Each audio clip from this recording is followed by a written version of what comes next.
Hey, folks, sometimes the fear of making a mistake will keep us from doing something from the Lord. Let me go ahead and promise you something. You're going to make mistakes, all right? We're not talking about sinful mistakes. We're not talking about the kind of stuff like that. I mean, obviously, there are going to be those kind of mistakes in your life. But here's the thing. I'm talking about fear of stepping out for Jesus because we're afraid some things are going to go wrong. Like when you start a ministry, or you say, well, I feel like God's called me to do this particular class or this particular thing. Wonderful. That's absolutely beautiful. Go for it. We say, well, I might mess up. Yes, you will. Okay. Yes, you will. I mean, if you don't, then you're not doing anything.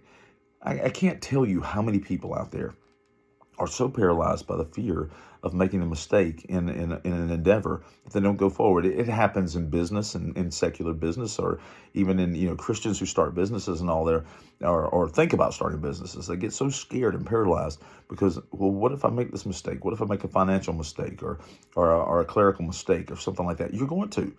I mean, just go ahead and put that in your head. I mean, but it's okay. We'll make it through. Somebody said, well, listen, how do I get through this life? Well, you got to get through this life, but ups and downs and twist arounds and all that kind of stuff like that. The hard times are coming. You can't avoid those. You can hide somewhere, but obviously in the hiding and in the fear, you're going to be suffering there too. So we have to go through the suffering, and we have to go through the mistakes. We have to go through those things, and we have to overcome them. We have to overcome them. And so here's the thing. I don't want you to be afraid of doing something for the Lord. The Lord's calling you into something. It means he will walk you through something. Now, I cannot read of a single biblical story where God called someone to something, where there wasn't trouble, where there wasn't some ups and downs, where there weren't some questions and some internal struggle. I mean, that was always happening. So take the leap. Do what God's called you to do.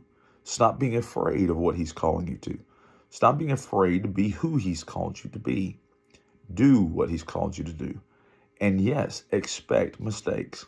Again, I'm not talking about moral failure. That's a whole different issue. I'm talking about expect failures in some areas of the business you're starting, the ministry you're starting, the any endeavor that you're about to begin. Expect there to be problems, because if you'll expect them, they won't deter you from continuing, okay? You'll expect them. They're part of the process. They're part of making you grow. They're part of, it's like, well, if I start teaching a Sunday school class, I'm afraid I'll do this. You're liable to. You're liable to, absolutely. But here's the thing. You're going to keep moving and keep going. You're going to keep moving and you're going to keep going. And look, I'm going to tell you something, guys. God is going to call you into struggle. He's going to call you into things where you make mistakes. He's going to call you into all that because but why? Because we're going to trust him through it, and we're going to become stronger through it. And we are going to know things and have wisdom because of the things we've been through to help others and to give them wisdom as we go through them. So here's the thing. Has God called you to something? Has God called you to do something? And you fear that you don't know enough, you're not strong enough, all of that's true. You don't know enough. You're not strong enough.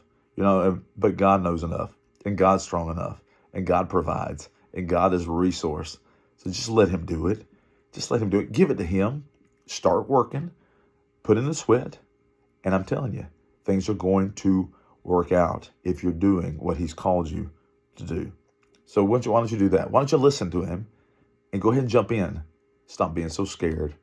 Stop being afraid. He's got you. See ya. Bye-bye.